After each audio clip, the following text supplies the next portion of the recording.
Hello everyone, welcome in my organic chemistry class. Students, last class में हमने method of preparation of carboxylic acid पढ़ लिया था। आज हम इसकी फिजिकल प्रॉपर्टी और केमिकल प्रॉपर्टी के बारे में भी डिस्कस करने वाले हैं। तो students, physical property of carboxylic acid Hindi medium में मैं आपको बताऊंगा भौतिक गुणधर्म कार्बोक्सिलिक अम्लों के भौतिक गुणधर्म आज हम पढ़ने वाले हैं। तो बच्चों, आज हम पढ़ेंगे भौतिक गुणधर्म जिनमें हम पहला पढ़ रहे हैं इनका कलर, यानी कि ये कैसा इनकी फिजिकल स्टेट होती है। तो देखिए, it is a colourless liquid, यानी कि ये जो होते हैं वो रंगहीन द्रव होते हैं। एंड कार्बन 10 तक C10 तक, यानी कि 10 कार्बन तक के कार्बोक्सिलिक एसिड जो होते हैं वो रंगहीन द्रव यानी कि कलरलेस लिक्विड होते हैं।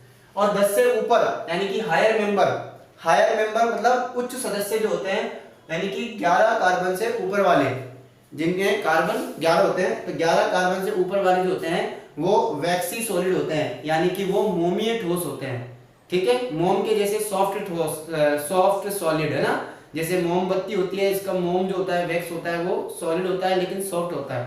तो 11 कार्बन तक या 11 कार्बन से ऊपर वाले जो मेंबर्स होंगे, उच्च सदस्य जो होंगे, वो मोमीय ठोस होंगे। इसके बाद हम बात करते हैं ऑर्डर यानी कि गंध की, कि कैसी इनके अंदर गंध आती है।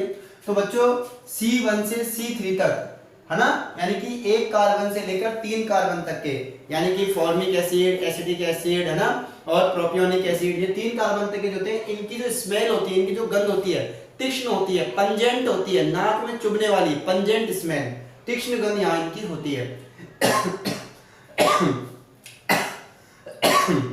लेकिन 4 कार्बन से लेकर 9 कार्बन तक के जो मेंबर्स होते हैं, उनकी जो गंध होती है वो आपका सड़ा हुआ जो मक्खन होता है, बटर होता है, जब वो खराब हो जाता है तो उसकी जो स्मेल आती है, वैसी स्मेल 4 कार्बन से 9 कार्बन तक के मेंबर्स की होती है। इसके बाद हम बात करते हैं हायर मेंबर। अगर 9 कार्बन से भी ज्यादा वाले जो मेंबर होंगे, उनकी जो स्मेल है बच्चों, वो इसमें उनकी कोई स्मेल नहीं होती, ऑर्डरलेस होते हैं वो, उनमें कोई गंध नहीं होती, यानी कि जो उच्चतर सदस्य होते हैं वो गंधहीन होते हैं। इसके बाद हम बात करते हैं सॉल्युबिलिटी की, यानी कि विलयता कि किसमें सॉल्युबल होते हैं। तो देखिए बच्चों, कार्बोक्सिलिक एसिड जो होते हैं वो हाइड्रोजन बॉन्ड बनाते हैं वाटर मॉलिक्यूल के साथ। मैं बता देता हूं, this is the carboxylic acid, C double bond OOH। और अगर मैं वाटर मॉलिक्यूल यहां पर बनाऊं तो OHH, तो देखिए यहां पर ये वाटर मॉलिक्यूल के साथ हाइड्रोजन बॉन्डिंग शो करते हैं। तो कार्बोक्सिलिक एसिड जो होते हैं वो वाटर मॉलिक्यूल के साथ, यानी कि जल के अणुओं के साथ हाइड्रोजन बंधन दर्शाते हैं। और यही कारण है कि जो लोअर कार्बोक्सिलिक एसिड होते हैं, जो निम्न कार्बोक्सिलिक अम्ल के जो सदस्य होते हैं, निम्न सदस्य यानी कि लोअर कार्बोक्सिलिक एसिड जो होते हैं वो वाटर में सॉल्युबल होते हैं, क्योंकि जल के अणुओं के साथ हाइड्रोजन बंध बनाते हैं। लेकिन जैसे जैसे कार्बनिक चेन यानी कि इस आर को एल्किल ग्रुप बढ़ता चला जाएगा, तो बच्चों ये जो एल्किल ग्रुप होता है कार्बोक्सिलिक एसिड में, ये एल्किल ग्रुप जल विरागी प्रकृति का होता है, जल विरागी नेचर का होता है, हाइड्रोफोबिक नेचर का होता है।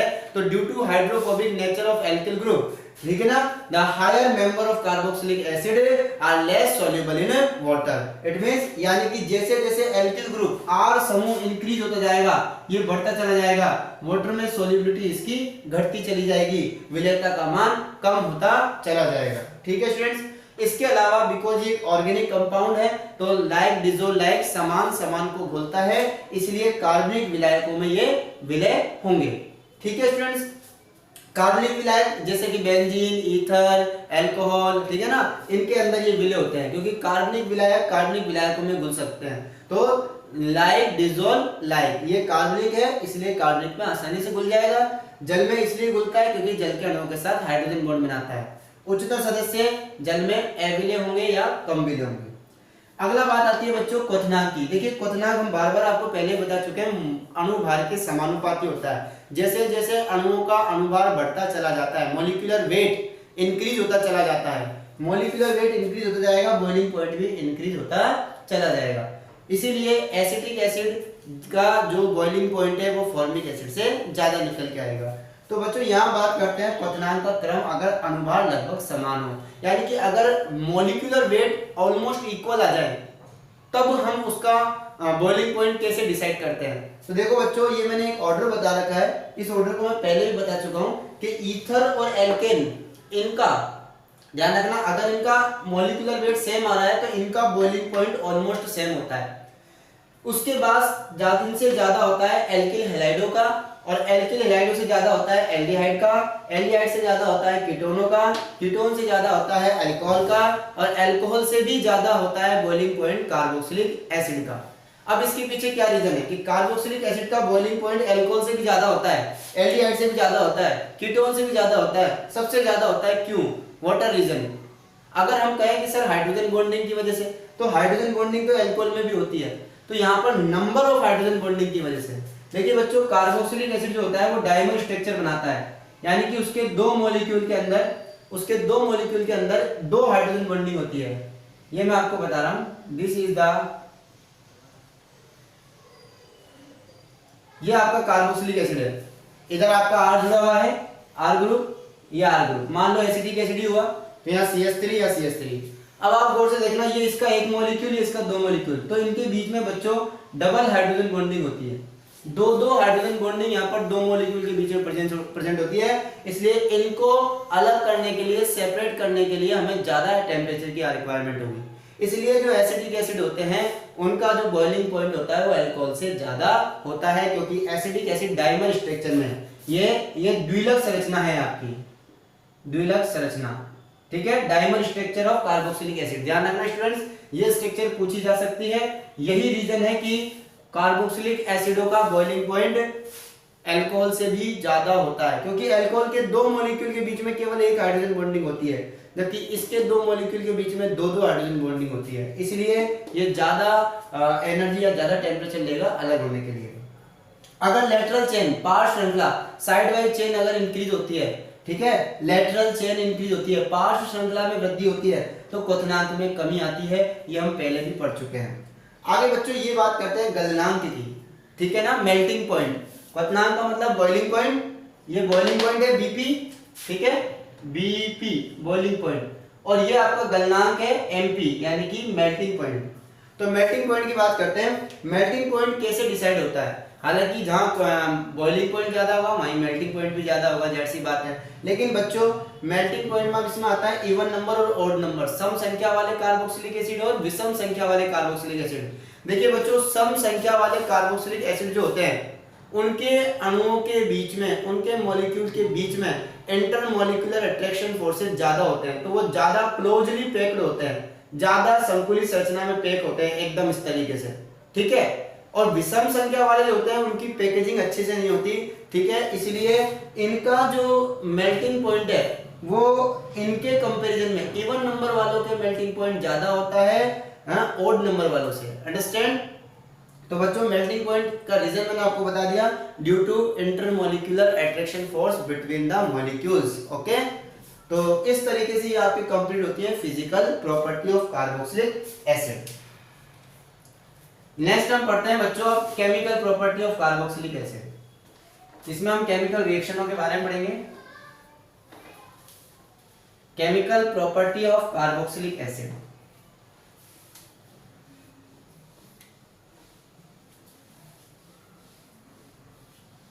चलिए आज हम पढ़ने जा रहे हैं chemical property of carboxylic acid, रासायनिक गुणधर्म, chemical properties of carboxylic acid, यानी कि कार्बोक्सिलिक अम्लों के रासायनिक गुणधर्म। तो रासायनिक गुणधर्मों की बात करेंगे बच्चों, ये कार्बोक्सिलिक एसिड जो होते हैं वो दो टाइप की रिएक्शन शो करेंगे। कितने टाइप की रिएक्शन शो करेंगे? मेनली दो टाइप की रिएक्शन शो करेंगे, जिनमें पहली जो रिएक्शन होगी बच्चों, ये दो टाइप की रिएक्शन शो करेंगे। पहली जो रिएक्शन होगी वो होगी एल्किल समूह की अभिक्रियाएं, एल्किल समूह यानी कि एल्किल ग्रुप की अभिक्रियाएं। जो एल्किल ग्रुप होता है कार्बोक्सिलिक एसिड में उनकी अभिक्रियाएं, एल्किल समूह की अभिक्रियाएं, ठीक है।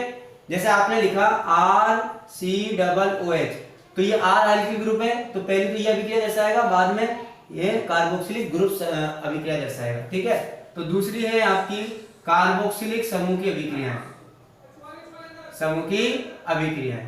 तो देखिए एक तो एल्किल ग्रुप की रिएक्शन, तो reaction of alkyl group and reaction of carboxylic group. तो मैं यहां लिख देता हूं इंग्लिश में, अगर आप चाहो तो देखिए रिएक्शन ऑफ एल्काइल ग्रुप और reaction of carboxylic group.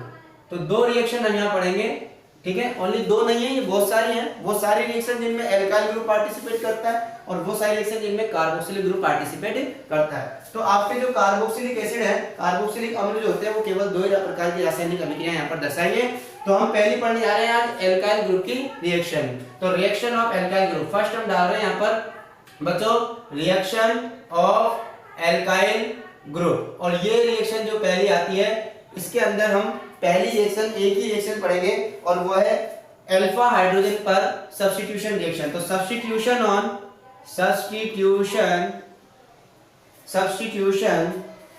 Of alpha hydrogen, यानी कि अल्फा हाइड्रोजन का प्रतिस्थापन। तो इसमें पहले हम इसमें पढ़ रहे हैं हम अल्फा हाइड्रोजन का प्रतिस्थापन, ठीक है, ये आपकी रिएक्शन है, अल्फा हाइड्रोजन का प्रतिस्थापन हम यहाँ पर करने वाले हैं। चलिए बच्चों, तो आज हम आपको यहाँ रिएक्शन बता रहे हैं, रिएक्शन 1, ठीक है।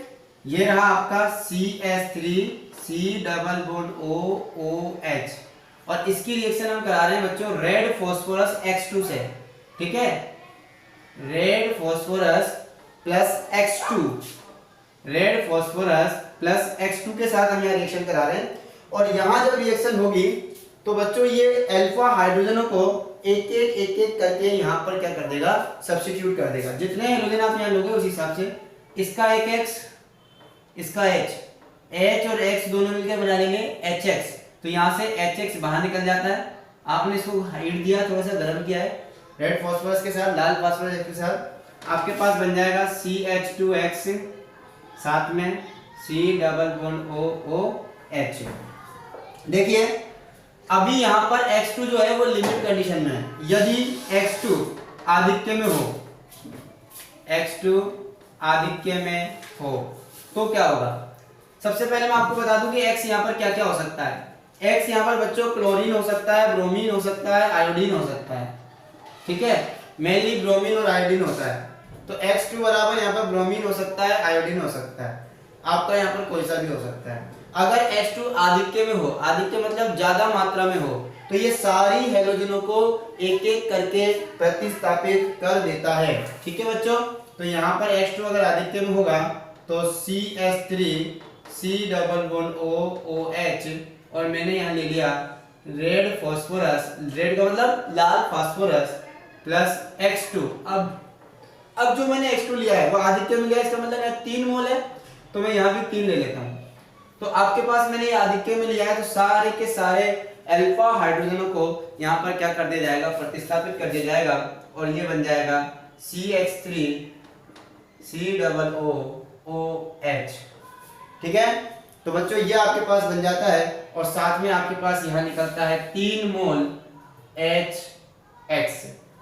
ये आपकी रिएक्शन हो गई है अल्फा हाइड्रोजन पर प्रतिस्थापन अभिक्रिया है। और इसी रिएक्शन को हम कई जगह हेल-होलार्ड-जेलिंस्की रिएक्शन भी कह देते हैं, ठीक है students, Hell Volhard Zelinsky. This is the substitution of alpha hydrogen, Hell Volhard Zelinsky. ये आपके बुक में नाम दिया होगा, आप इसको लिख लेंगे। तो ये रिएक्शन है आपकी एल्काइल ग्रुप की रिएक्शंस, ठीक है बच्चों, एक ही रिएक्शन है, दूसरी नहीं है। तो सेकंड रिएक्शन अब हम पढ़ने वाले हैं वो है कार्बोक्सिलिक ग्रुप की रिएक्शन। तो reaction of carboxylic acid, reaction of carboxylic acid मैं ये रफ कर रहा हूं, ठीक है।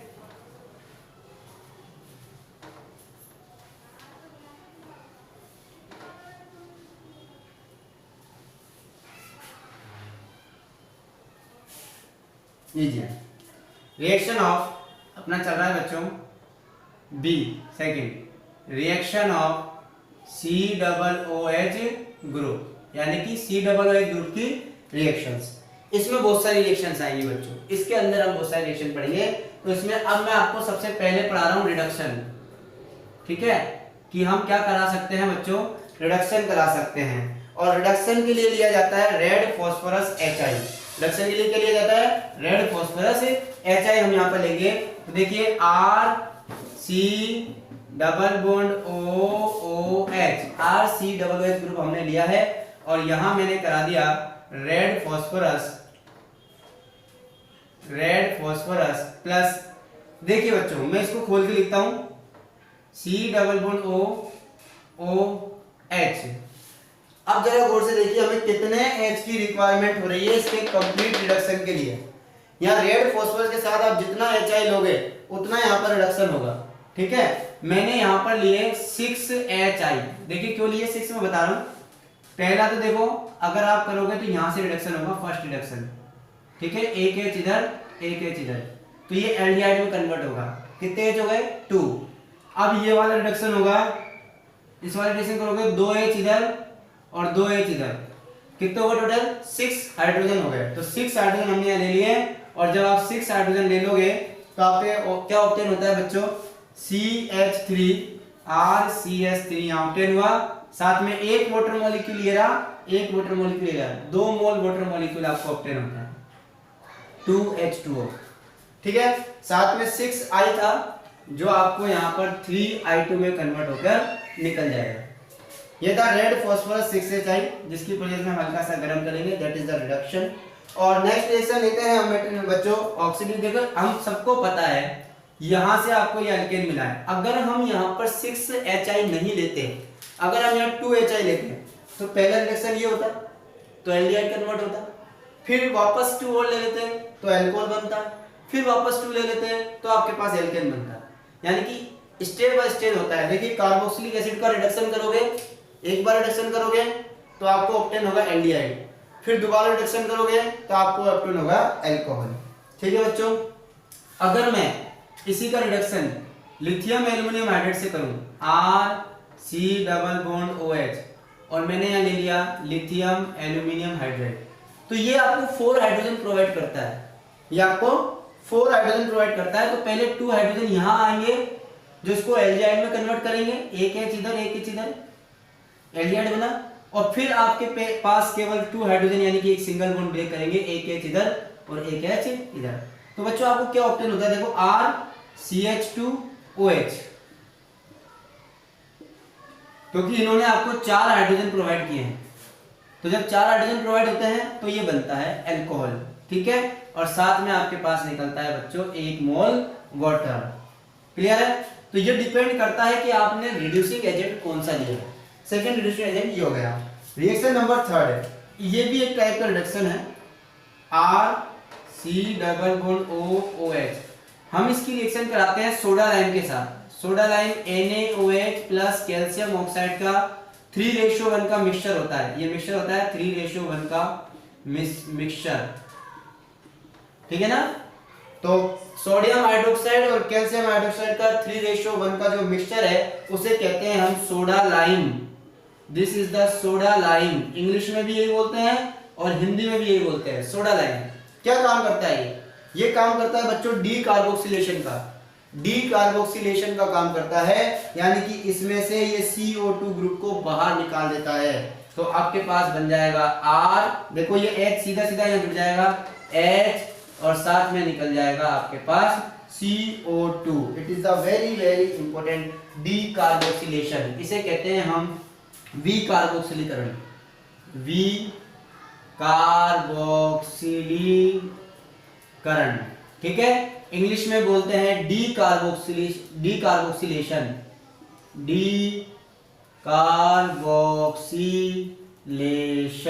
ठीक है, डी कार्बोक्सिलेशन बोलते हैं इंग्लिश में इसको। ओके बच्चों, तो सोडा लाइम के साथ अगर आप कार्बोक्सिलिक एसिडों की रिएक्शन कराते हो तो CO2 जो ग्रुप होता है वो पूरा की पूरा बाहर निकल जाता है, आपका H सीधा सीधा एल्केन बना देता है। तो दिस इज द एल्केन, ये आपका एल्केन बन जाता है, ठीक है। नेक्स्ट रिएक्शन करते हैं बच्चों, बिल्कुल ऐसी ही डी कार्बोक्सिलेशन रिएक्शन है ये। फर्स्ट रिएक्शन तो आपकी रिडक्शन हो गई, सेकंड आपकी हो गई डी कार्बोक्सिलेशन। अब ये सेकंड जो डी कार्बोक्सिलेशन है आपका, ये सेकंड मान लो डी कार्बोक्सिलेशन है आपका, इसी में हम अब अगली पढ़ते हैं। सेकंड का ये ए हो गया, अब सेकंड का बी पढ़ रहे हैं, कोल्बे इलेक्ट्रोलाइसिस। क्या पढ़ रहे हैं हम? Kolbe electrolysis. It is a very very important reaction. Second का बी, कोल्बे इलेक्ट्रोलाइसिस, बहुत इंपॉर्टेंट रिएक्शन है कोल्बे इलेक्ट्रोलाइसिस, और हमें आनी चाहिए हिंदी में। तो सेकंड पढ़ का अपन बी पढ़ लेते हैं, कोल्बे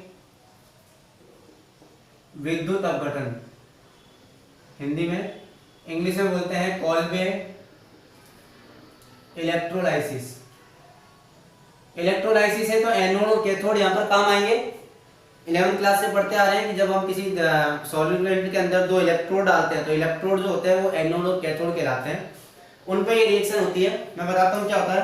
कोई भी आप यहाँ पर लोगे R C double bond O O N A, मैं आर की जगह CH3 ले रहा हूँ, ठीक है। सोडियम एसीटेट के 2 मोल लेंगे यहाँ पर बच्चों, 2 मोल लेंगे, 2 मोल सोडियम एसीटेट, और इसकी रिएक्शंस हम वाटर के साथ कराएंगे। तो 2 मोल हमने यहाँ पर वाटर ले लिया 2H2O, और जैसे ही हमने 2H2O लिया है तो अब हम यहाँ पर इलेक्ट्रिसिटी, इलेक्ट्रिक करंट, ठीक है ना, इलेक्ट्रिक करंट हम यहाँ फ्लो करवाते हैं, यानी कि विद्युत धारा, हिंदी में लिख रहा हूँ विद्युत धारा, इलेक्ट्रिक करंट, विद्युत धारा हम यहाँ इसमें फ्लो करवाएंगे। तो आपके पास एक तो मिलता है बच्चों CH3 यानी कि ये तो CH3 जो है ना, ये दोनों आपस में जुड़ जाएंगे, एक तो एथेन बनता है, 2 मोल CO2 बनते हैं, 2 मोल आपके पास NaOH बनता है, और साथ में आपके पास बनता है H2 गैस। ये H2 गैस आपके एनोड पर निकलती है, H2 जो है सॉरी H2 गैस आपके कैथोड पर निकलती है, कैथोड, ठीक है। और एनोड पर आपका दिस इज एनोड, यानी कि आपका कार्बन डाइऑक्साइड जो है वो एनोड पर बनता है, एनोड एट एनोड पर, ठीक है। अब ये रिएक्शन मैकेनिज्म कैसे होती है, क्रियाविधि, मैकेनिज्म, क्रियाविधि इसकी देखेंगे हम। मैकेनिज्म देखो, फर्स्ट ऑफ ऑल हम बात करते हैं कैथोड की, या हम एनोड की बात कर लेते हैं। एट एनोड, एनोड पर क्या होता है, तो जैसे ही आपका CH3COON निकला है तो आपके पास 2 मोल, ठीक है, हम सब जानते हैं CH3COON ब्रेक होता है तो 2 मोल आपके पास आ जाएंगे CH3C double bond O minus, और ये लोन पेयर है इसके पास, ठीक है। अब ये जो 2 Na+ निकल चुका है, 2 Na+ निकल चुके हैं, ये लो आपको हम यहाँ कह सकते हैं इनका ब्रेक हमने किया, तो ये यहाँ पर 2 इलेक्ट्रॉन रिमूव करेंगे। कहां से इलेक्ट्रॉन रिमूव करेंगे, यहां से एक इलेक्ट्रॉन इसके पास गया, एक इलेक्ट्रॉन इसके पास गया, और एक इलेक्ट्रॉन इसने रिमूव कर दिया। एक में एक इलेक्ट्रॉन निकलता है तो 2 में 2 इलेक्ट्रॉन निकलेंगे, तो आपके पास 2 मोल CH3 फ्री रेडिकल बनेंगे, यहाँ से 2 मोल फ्री रेडिकल बनेंगे, साथ में आपके पास 2 ही मोल CO2 बनेगा। अब ये 2 मोल फ्री रेडिकल जो है आपके पास CH3 आपस में जुड़कर आपके पास बना लेंगे CH3। जो ये 2 इलेक्ट्रॉन गए हैं उनको कैथोड पर H+ करेगा, एट कैथोड, कैथोड पर क्या होगा, 2 जो H+ हैं आपके, वो 2 इलेक्ट्रॉन एक्सेप्ट करेंगे, और 2 इलेक्ट्रॉन एक्सेप्ट कर H2 में कन्वर्ट हो जाएंगे। तो आपके पास यहां से स्टार्टिंग में जो अलग हुआ था यहाँ पर एनोड पर, तो कैथोड पर हाइड्रोजन निकलती है, एनोड पर क्या होता है CH3C double bond ONA, break down हुआ था 2 मोल, तो 2 मोल आपके पास बना है CH3C double bond O minus बना, साथ में 2 Na+ बना, तो 2 Na+ और 2 H- दोनों मिलकर 2 Na+ प्लस 2 OH- दोनों मिलकर बना लेते हैं 2 NaOH। ये एक्स्ट्रा सॉल्यूशन के अंदर बनता है, ये विलियन में बनता है, ठीक है, विलियन में सॉल्यूशन। तो इस तरह बच्चों ये कोल्बे इलेक्ट्रोलाइसिस प्रोसेस है जो कंप्लीट होती है। तो बच्चों नेक्स्ट रिएक्शन हम करेंगे नेक्स्ट वीडियो में, मिलते हैं हम नेक्स्ट वीडियो में नेक्स्ट रिएक्शन के साथ। Thank you so much, goodbye and take care.